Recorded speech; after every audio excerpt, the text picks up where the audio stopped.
What would you do if, after 20 years of loyalty, your boss leaned across the desk, didn't even look you in the eye, and said, "You're too expensive.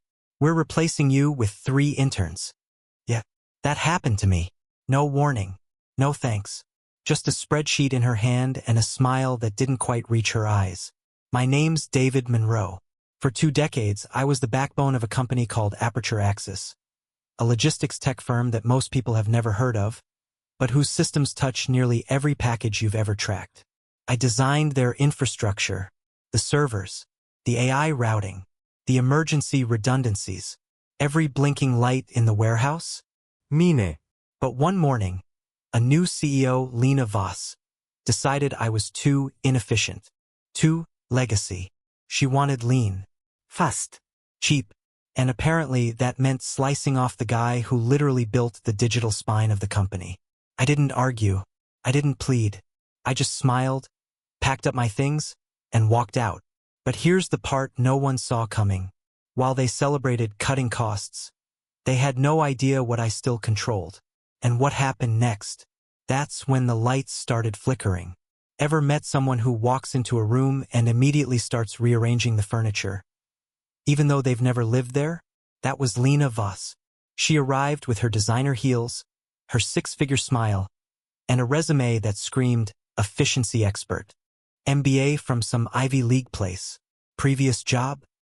Downsized an entire division and doubled profit margins in 6 months. Impressive on paper. Deadly in person. Her first week at AITA-style, she didn't ask questions. She made declarations. We're cutting dead weight.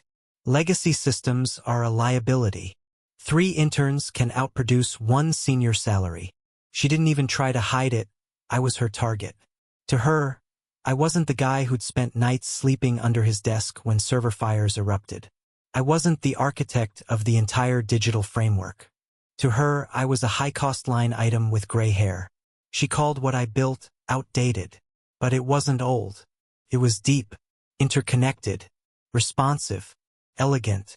It was like a cathedral custom-coded for every contingency. The problem? Cathedrals don't come with instruction manuals. The younger tech leads, they stayed quiet, eyes darting. They knew the foundation they stood on was mine. But they also knew better than to speak up. And then, I got the calendar invite. Subject line, performance review, mandatory attendance. But what Lena didn't know was that I'd already started preparing for something she wouldn't see coming. Ever been fired with a smile so fake it made your skin crawl? That was Lena during my performance review. I walked into the conference room, sterile, cold, like someone had scrubbed out all human emotion with bleach. She was already seated. No handshake. Just a folder on the table and a plastic bottle of water. HR was there too, of course. Tight-lipped, arms folded, eyes fixed anywhere but on me. "David," she started, like we were about to have coffee. "You've been with the company a long time, but as we shift toward a more agile structure, we're making some tough financial decisions. Translation, you're expensive. You're old. And we think you're replaceable." Then came the line that stuck with me. "We can hire 3 fresh graduates for your salary. We need people who can move fast." I didn't speak. Not because I was shocked. I wasn't. I just wanted to remember the exact moment she underestimated me. I stood up, smiled, said, "I understand. I'll clear out by noon." That's when she relaxed. Thought she'd won. But what she didn't know is that I'd spent the last few months quietly rerouting access protocols. I had already locked out every major failsafe behind a maintenance-level credential only I knew existed. Something so outdated, so buried, that no intern or Lena herself would ever think to look. They thought they changed the locks, but I built the doors, and 2 weeks later I would crack them open. Have you ever watched a house of cards fall in slow motion? It doesn't start with a crash. It starts with a twitch. Day 1 after I walked out, nothing happened. Business as usual. Emails sent. Packages shipped. Lena probably bragged in a meeting about optimizing headcount. But then day 14. 2:13 a.m. A vendor routing script hiccuped. Just one. 1,000 shipments rerouted to a deprecated port on the West Coast, one that hadn't been used since 2017. Delays? Massive. Customer complaints? Flooding in. And guess what? That routing protocol was buried behind a legacy AI override switch. One I never documented. Not on paper. Not in Jira. Nowhere. It was mine. They tried to patch it. Failed. Then the invoicing bot started double processing returns. Suddenly, suppliers were calling about tens of thousands in overcharges. Then the internal dashboard glitched, KPIs flatlined, then spiked, then vanished. It wasn't a virus. It wasn't sabotage. It was design. The system was reacting to missing input. Mine.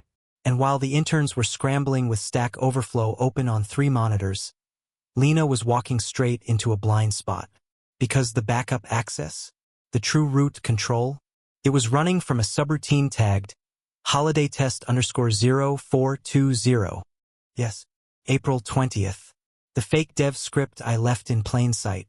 Harmless unless you knew the trigger sequence. And that night I typed it, not to destroy, just to remind them. And what followed made the first glitch look like a paper cut. What happens when a machine built for speed suddenly loses its steering? By day 3, aperture axis was on fire, not literally but operationally. A full-blown collapse. The switch I triggered wasn't a nuke. It was more like a cancer. Silent. Growing. And the first organ to fail?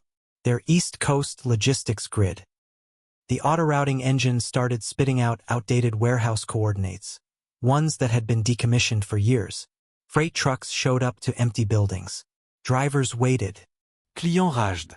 Then the order tracking system, which I personally handcrafted, broke its sync with real-time inventory. Suddenly, products marked shipped didn't exist. Others, already delivered, showed as pending. But here's the kicker. They couldn't restore from backup. Why? Because every backup was encrypted using a key rotation system I'd built for ransomware defense. And that key rotated with me. Panic. Calls flew across departments. Consultants were pulled in. They tried to reverse engineer the stack, but it was a mess.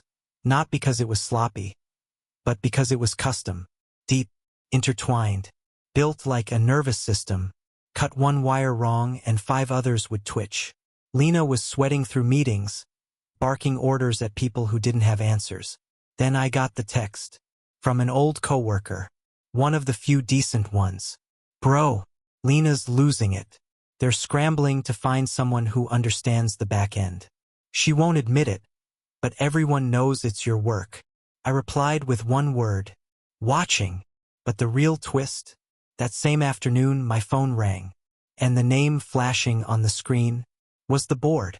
What's the price of loyalty? Apparently 3 interns and a few missed shipments. The board didn't waste time. Their tone? Panic dressed up in professionalism. David, we understand there may be structural elements of the system that weren't fully transitioned after your departure. Translation. Please come fix what we broke. I didn't say yes. Not at first. I listened. Let them talk. Then I made my offer. Triple my original salary. Full autonomy. Contractor role, not employee. And Lena? She goes. Silence on their end. Then, done. The next morning, I walked back through those glass doors. Same office. Same badge scanner. Same scent of burnt coffee and fear.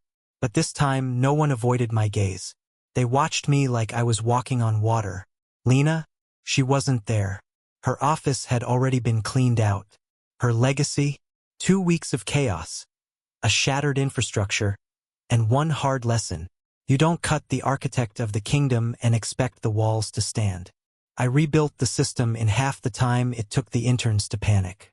Restored functionality. Tightened redundancies. And then I left again, this time on my own terms. So, let me ask you, ever been underestimated? Ever had your value measured in numbers on a spreadsheet? Next time that happens, don't raise your voice. Raise the stakes. Because sometimes, walking away quietly is just the beginning of the loudest message you'll ever send.